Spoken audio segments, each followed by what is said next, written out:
Kamusta mga kababayan? Magandang umaga. Pinas Update ng Bayan. Ito na ho ang panibagong pangalan ng ating YouTube channel. Kung bago ka lang, please huwag mong kakalimutan na mag-like and subscribe. Maraming salamat po. Ngayong umaga po ng Miyerkules mga kababayan, August 27, 2025, dalawang low pressure area po ang ating minomonitor at parehas po itong nasa loob ng ating Philippine Area of Responsibility. Kung makikita po ninyo, itong unang LPA na ating minomonitor ay nasa gitna na ng ating Philippine landmass dito po sa eastern coast ng Quezon Province. At kung makikita nyo, ito namang isa ay meron pong layong 190 kilometers west of Dagupan, Pangasinan. Medium chance na maging isang ganap na bagyo. Ang isa naman ay nasa low chance na maging isang ganap na bagyo. So titignan natin yung mga senaryo na posibleng mangyari. Kung ito nga ba'y magko-combine bilang isa or magiging bagyo pong isa dito. Alamin natin mga kaibigan, ipapakita ko sa inyo mabuti itong LPA natin sinasabi. Kung makikita nyo itong isang dot na yan, tuldok na yan mga kaibigan, ito yung low pressure area na ating minomonitor noong mga nakaraang mga araw. Always maintain ho siya sa 30 kilometers per hour na lakas ng hangin at kung makikita nyo naman, nagpapaulan na yan sa ilang bahagi ng ating bansa. Ito namang isang LPA, yung sirkulasyon ng hangin na yan mga kaibigan, nakikita nyo yung paikot na yan. Yan po ay panibagong low pressure area na merong medium chance na maging ganap na bagyo o tropical depression sa mga susunod na mga oras, 190 kilometers west of Dagupan, Pangasinan. Ang senaryo dito mga kaibigan na ating tinitignan, hindi nangyari yung una. Natatawid ditong LPA, malulusaw at dito siya mabubuo. Ang nangyari, naging dalawa ang low pressure area. Magiging bantayan sa ilang bahagi ng ating bansa. At the same time, pinapalakas niya din po ang habagat or southwest monsoon sa kanlurang bahagi ng ating bansa.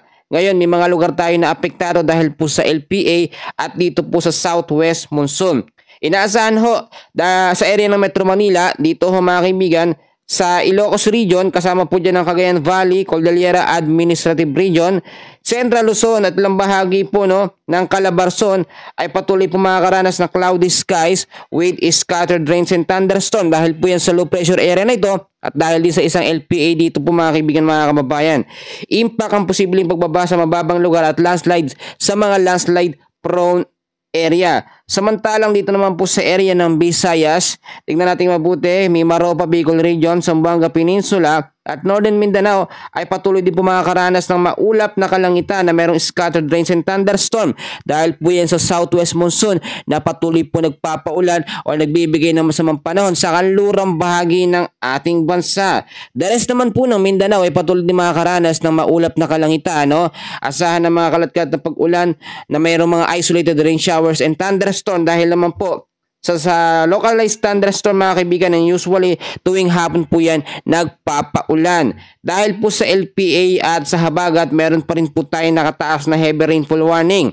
Ine-expect ngayong araw po ng Miyerkules mga kaibigan, ang heavy rainfall warning natin dahil sa LPA, 50 to 100 mm sa dami ng ulan dito po sa Cagayan, Isabela, Aurora, Nueva Ecija at Quezon. Heavy rainfall warning naman dahil po sa southwest monsoon, inaasahan ngayong araw hanggang bukas 50 to 100 mm sa dami ng ulan dito po sa Palawan, Occidental Mindoro at Antique. By Friday naman po, August 29, tuloy-tuloy na natin. Ine-expect po ang moderate to heavy rains na merong 50 to 100 mm sa dami ng ulan dito sa Palawan, Occidental Mindoro, Antique at Negros Occidental. Ang senaryo mga kaibigan, posible na itong isang LPA na ito na ating minomonitor ng mga nakaraang mga araw, 30 kilometers per hour, ay malusaw pag direktang tumama ulit sa ating kalupaan. Actually, nagbago yung direksyon niya. Hinatak siya ng high pressure mga kaibigan.